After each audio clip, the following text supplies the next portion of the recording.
Yellow! The bones in a healthy person or animal will adapt to the loads under which it is placed.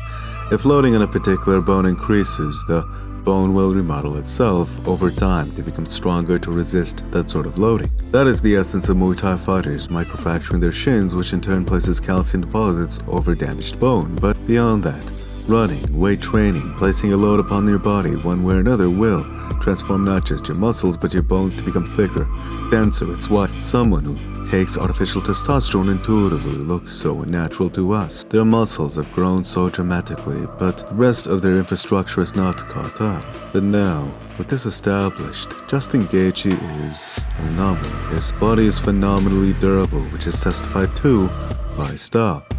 He walks forward with his chin down, doesn't care how many times he gets hit, but in turn, with sheer force of will, is willing to trade you blow for blow. His heart, his mental state, it's surreal how little concern he shows for his own well-being.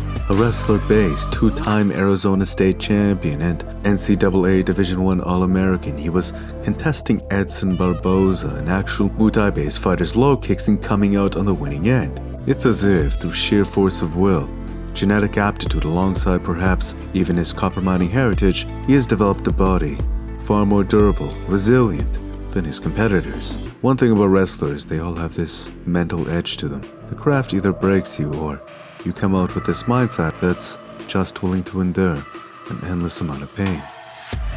Maybe that is core component to Gaethje's mindset, his ability to relentlessly come forward. I'm sure he takes that same mindset towards his conditioning with perhaps Wolf's Law doing the rest. After all, if you look at Justin Gaethje, he looks like a pretty normal man. Walking down the street, you likely would never guess he was a fighter up until you actually saw him fight. The man's style is simple, yet terrifying. Hitting your bones with his, surprisingly, coming out victorious in the exchanges versus those who've been doing Muay Thai for a lot longer. Gaethje's style had significantly changed from the head-first brawlers to a more patient, technical one. He seems to be internalizing the genius of Trevor Woodman, whom, as a trainer, has a knack for forging world champions. I do not know everything Trevor is doing, but a lot of intelligent use of angles, a lot of shorter range punches, tactical mass distribution. Overall, his teachings seem to emphasize movement, high IQ adjustments, and power. Every one of his fighters demonstrate just that. With that said, let's take a closer glance at a few of the things one of his students demonstrated inside the arena. The style of punching used, there's typically an arc in their arm when the punch connects. I learned this technique from a kickboxing gym. The trainer was an Olympic boxing coach as well, and he taught this predominantly because you would massively reduce the likelihood of hurting your arm on connection. But there was also a notable increase in penetrating force when connecting as well. After all, a punch is generated from your hips and pivot innately. That means it is rotational. Following that rotation with a punch innately harnesses it more efficiently, which is part of why hooks deal so much damage. They retain an arc past the elbow bend when turning their anterior serratus into the blow. Justin's form isn't nearly as clean as Stipe's. Stipe has little to no load up at all. He executes it clinically, but Gaethje often lowers his hands and swings off his ligaments, tendons, and fascia. It's no wonder why he's hitting so hard, because if he's connecting, a lot of his punches are actually haymakers, despite still retaining a lot of form, being very compact. This here is beautiful. Watch how Cowboy enters with a jab cross. Justin, he angles out, which leaves a lot of attack, and from there, counters with a hook. We saw Rose do this to Andrade beautifully, clinically, touching her up all before the tragic slam. Justin, he leaves his hand there, controlling the head with a post and watch. Cerrone throws a straight chicken wing in his arm. The telegraph is massive.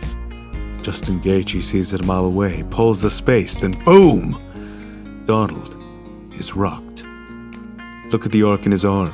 He's more efficiently leveraging the rotational force generated by his hips. It's a very short range, compact deliverance of power. Under the steer of concussive force, the ref had to inevitably stop the bout. Yep, Justin Gaethje is a beast. Seeing him transition from a brawler to implement a more patient countering strategy is evidence that anyone can improve, so as long as they have the desire to do so. He made this transition partway through his UFC MMA career. With that said, This man was an aspiring social worker who just happened to go on 17 wins undefeated with pure heart. That leaves us to wonder, if one man can get so far with just the right mindset, what could we accomplish, taking a bit of shift in ours? Food for thought. If you'd like to stay elevated, please subscribe and hit the notifications. Thank you if you did. It truly does up the channel. Thank you. Smash the like button if you enjoyed. It's good karma. And until next time, peace.